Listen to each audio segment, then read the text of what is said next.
What in the world does the unintended consequences economic principle have to do with our everyday relationships? A lot, as it turns out. Stay tuned as we continue our mini series on becoming relationally smart. If your desire is to become spiritually stronger, emotionally healthier, and relationally smarter, you're at the right place. Speaker and writer Stephanie Smith inspires and equips you to achieve these three key aims. If you're a parent, you'll also learn how to raise empowered kids, ready for adulthood. Let's get started. Welcome back, my friend. We are continuing our mini series on becoming relationally smart. Definitely one of those key three aspects of life, a skill set that we never fully, we don't get to the point where we're like, okay, I've got that. I'm good. I'm done. Don't need to learn that anymore. Because the thing is that even though the principles don't change, the application of those principles will be changing throughout all of life because life, have you noticed, it's not stagnant. Even if you have been married to the same person for a long time, you're not really married to the same person, and they're not really married to the same person because you've changed. I mean, it's either for better or worse because there's no neutral, but there has been change in you as individuals. There's change in relationship. Kids grow up. Friendships change. And so we're always at work or need to be intentionally at work, honing this skill of being relationally smart. It's not a place that we come to and we sit down and we put our feet up and go, okay, I'm good. I've got this. I can now check off that relationally smart box. I wish that were the case, but it's not. Rather, it is a journey that we need to be on all of our life. Now, definitely there are plenty of people who don't decide to go on that journey, or they get distracted, or they get discouraged at a certain point and they kind of give up, or they get arrogant and they think, okay, yeah, I've got this. I don't really need to be intentional about this anymore. And that never turns out well. Although tragically, a lot of times when it comes to our relationships, we don't really fully understand the significance of the decisions that we make. Oftentimes where there's a high level of separation between the decisions that we make and the effects of those decisions. Those might be years, they might be decades later. However, we do not need to be hopeless and fearful of that, because if we are intentional and we live aligned with the truth of how God has designed us and how He has designed this world to be, the more that we live aligned with that, then the more relationally smart that we will be. By the way, speaking of relationships, you probably have some people in your circle. Maybe it's a sister, it's a brother, it's some colleagues at work, it's some friends. Maybe you're part of a small group, or you have at your church, or friends that you have in a homeschool co-op, or part of your private school or your public school friends that you have, other parents that you are in affiliation with, or as an individual. Sure, you have some other people in your circle. Share this podcast with them. It's easy to do. You can usually just forward this on your app. There's usually like a share button.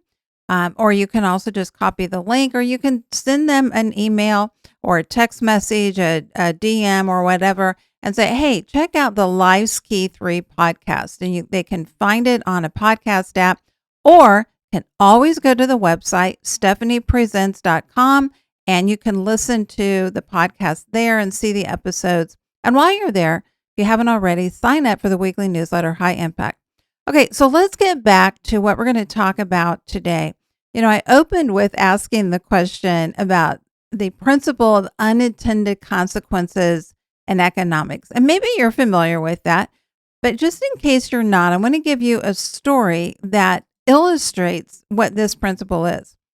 In 1989, Mexico City in Mexico introduced a policy because it was trying to reduce air pollution and traffic congestion. So, I mean, their goals were good. Let's reduce the amount of pollution in the air and let's reduce the congestion on the street.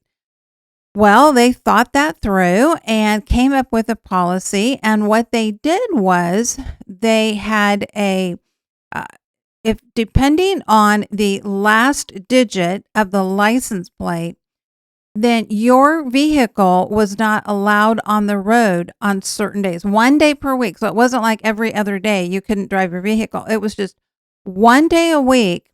If the last digit of your vehicle was, let's just say 5, you could not be driving on the roads if, let's say it was 5 day on 5. Okay, well, certainly that makes it easy then for law enforcement because they can just look at any license plate.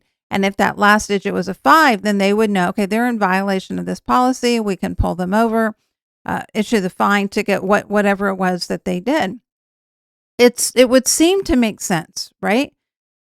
But there was a problem. Somebody hadn't really thought this policy through, and they hadn't given enough credit to people's creativity. And also, they hadn't really thought about, okay, what's that really look like for people on at all different economic levels that are working all different types of jobs?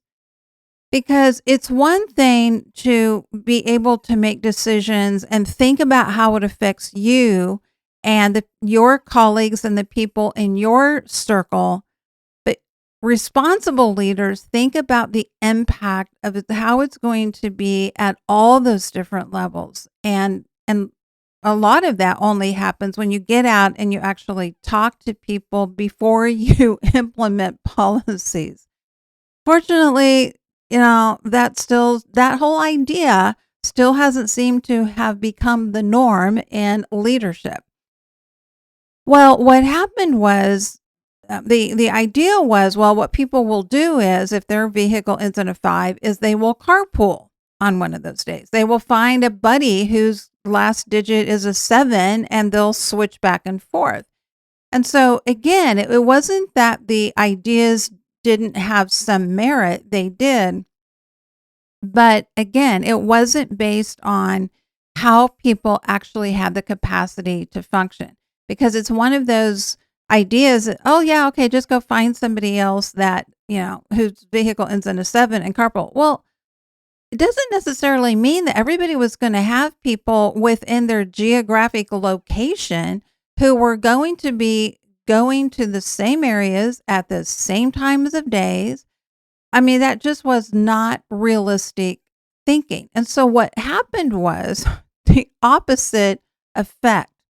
The unintended consequence of this actually increased air pollution and traffic congestion. Why? Because what people did was they said, okay, I have to get to work.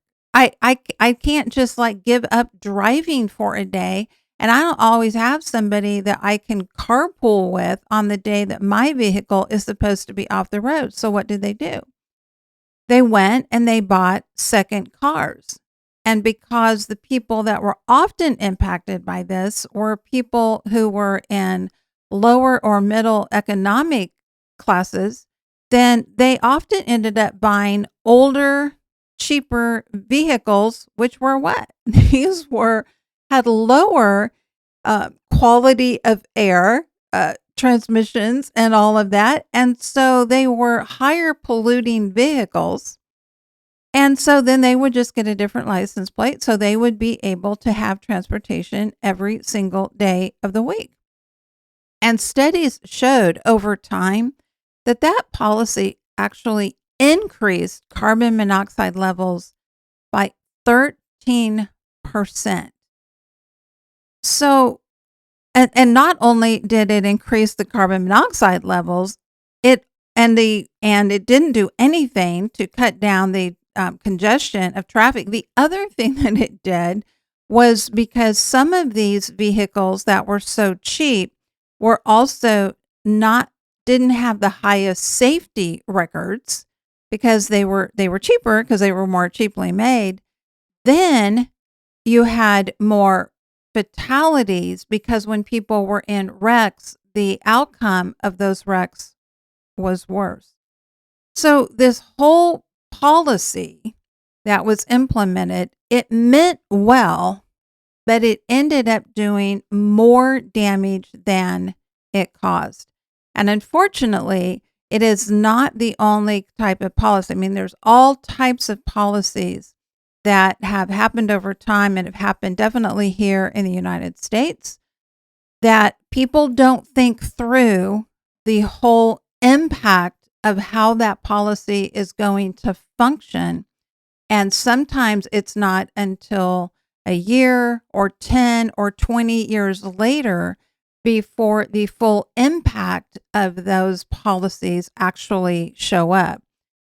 But that same thing that can happen at a governmental level also happens at our personal levels as well.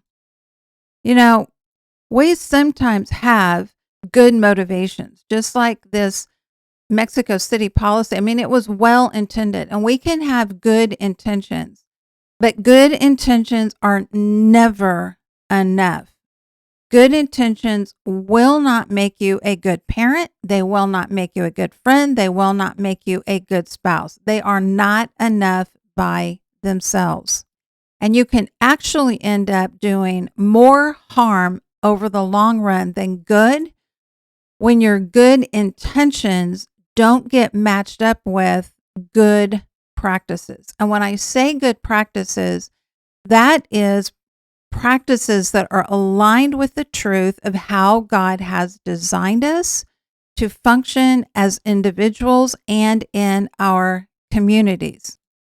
One of the unintended consequences that we have going on in our culture right now come from our cultural focus on two specific things. One is the language of boundaries and the language of toxic people. Now, understand this. Boundaries are important, but like so many things that become a part of our culture's vocabulary, the full meaning and the right application of those things doesn't always make it into the culture as well. And so what we mean, what was written and meant by boundaries becomes distorted over time. They keep the language, but the meaning of that gets twisted and distorted and changed over time until eventually it's no longer an accurate application, but people don't know that because what they have come to believe about things like boundaries and toxic people, toxic cultures and that type of thing, they're convinced, okay, I have a real understanding of what that is. Now, one of the most common phrases that we have in our culture where that has happened is the phrase out of the box. And I've mentioned this before. Out of the box has come to mean, somebody or a group of people who can think very creatively. They're going to be able to come up with some things and ideas that other people aren't going to think about. They're going to be able to see, oh, wow, I'm going to be able to originate this idea that other people wouldn't just normally come up with. That is not where that phrase came from. That phrase came out of a book called Leadership and Self-Deception by the Arbinger Institute. And what it was talking about was how we place people in boxes. And then when we do that, we assign beliefs about them. We start telling ourselves stories about them. We tell ourselves stories about their motivation, about their thinking, about their priorities. And then what that leads to is it ultimately leads to self-deception because we begin to justify our own self. And even though I don't think it's a great title, it's a great book. I do recommend that book. It's a short read and it makes that concept incredibly clear. I mean, you see it in action right there on the page. There's no way you're going to read that and go, I don't know. I don't see how this applies in life. You will definitely see how it applies in your life. But that phrase has become part of our culture. But the true understanding of that, unfortunately, has not. Because when it was written and what it means is get out of the box. I mean, stop putting other people in a box. You need to get them out of the box so that you can deal with them as a unique individual and not as a stereotype. Something that we talked about a couple of episodes back in this podcast. So, unfortunately, what has happened with these phrases about boundaries and toxic people is we have come to think of boundaries are things that we tell other people they can't do. Okay, I'm going to establish a boundary, and that means that I'm not going to allow you to do that. That's not an appropriate understanding of what boundaries are. Boundaries are fences we build for ourselves on our own property, not somebody else's. It's about saying, this is what I will do and not do. This is how I am going to show up in the world. This will be how I respond and don't respond. It's not about you and your behavior. It's about me and my behavior. The same thing has happened as we have this phrase of toxic people, toxic cultures has just found its way and woven its way throughout our whole culture at kind of warp speed. Are there toxic people? Yes, but I think that most of the time when we want to put that label on people, it's an inaccurate label. They're difficult people, but hello, we're probably all of us have people in our circle that would point to us as being the difficult person. We might even have people that would point to us as, well, kind of, you're the toxic person. Who gets to make that decision? Well, again, and so what we have done with this whole idea of toxic people is, oh, well, they're just toxic, and we stick a label on them.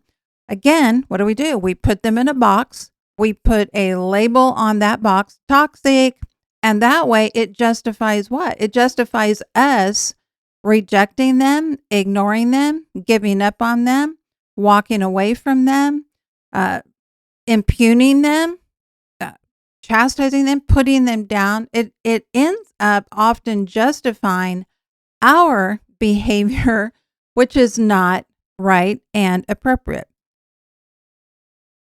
Are there toxic people and are there toxic cultures? Yes, those things do exist.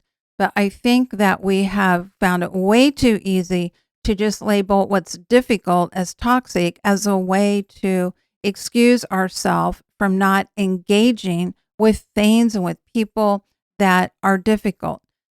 What has happened, you're like, well, what is the connection with this and this whole economic thing of unintended consequences? Well, these two aspects and our focus on, oh, we're going to have to create boundaries and toxic people, is that it's had the unintended consequences where we have become so focused on other people and their behavior that we are not doing the equivalent job of focusing on our own. We don't hear an equal amount of language about words like ownership, responsibility, agency. Now, if we had an equal amount of language going through our culture about ownership and duty and responsibility and agency, then it would be different how this over focus on toxic people has played out. Because as a culture, we have come to view pleasure as a right rather than a byproduct of doing right. Viktor Frankl wrote in Man's Search for Meaning one of the most profound statements, and it is sobering in its truth, but it is true. He wrote, everything that can be taken from a man, everything can be taken from a man, but one thing, the last of the human freedoms, to choose one's attitude in any given set of circumstances, to choose one's own way. Now, if you're not familiar with Viktor Frankl and his book, Man's Search for Meaning, he wrote this in 1945 after surviving 4, not 1, but 4 of the Nazi concentration camps. That's right. He survived 4 Nazi concentration camps. He saw the absolute worst of the worst. He experienced it himself. How could this man, within weeks of being of getting out of these, how could he have written this statement that everything can be taken from a man, but one thing, the last of the human freedom, to choose one's attitude in any given set of circumstances, to choose one's own way? How can that be?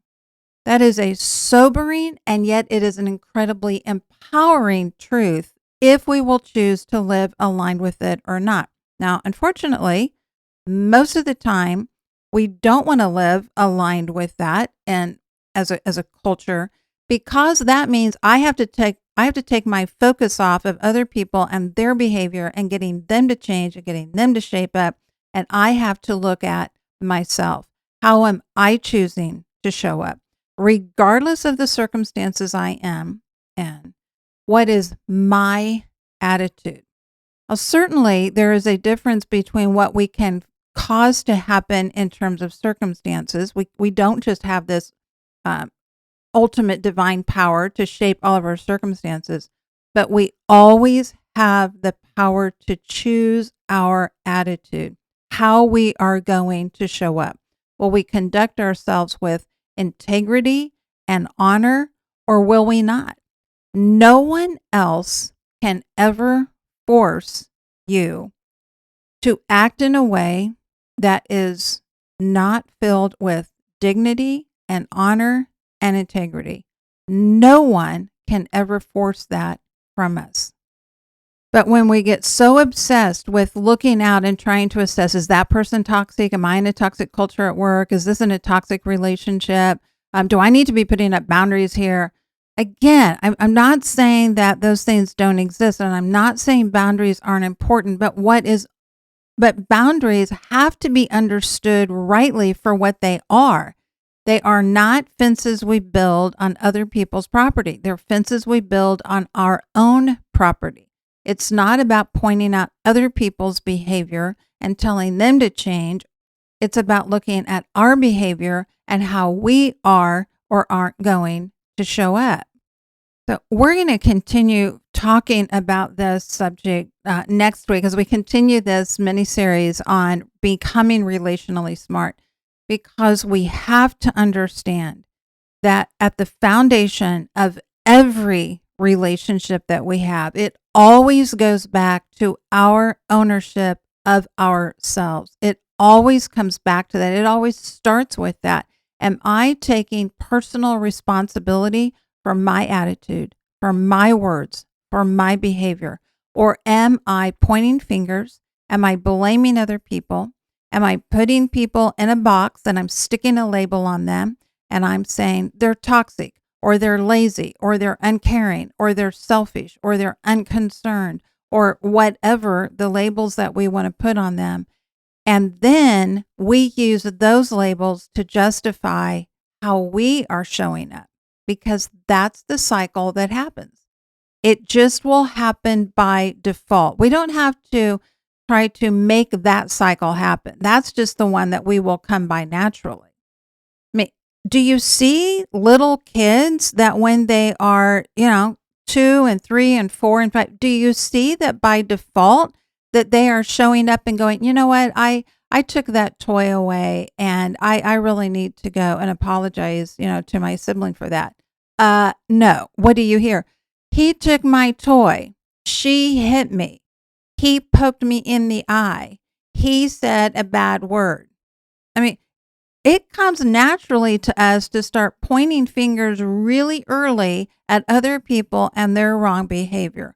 We have to learn to stop doing that and to look ourselves in the mirror and say, I am responsible for how I show up in this world, for my attitude, for my words, for my perspectives.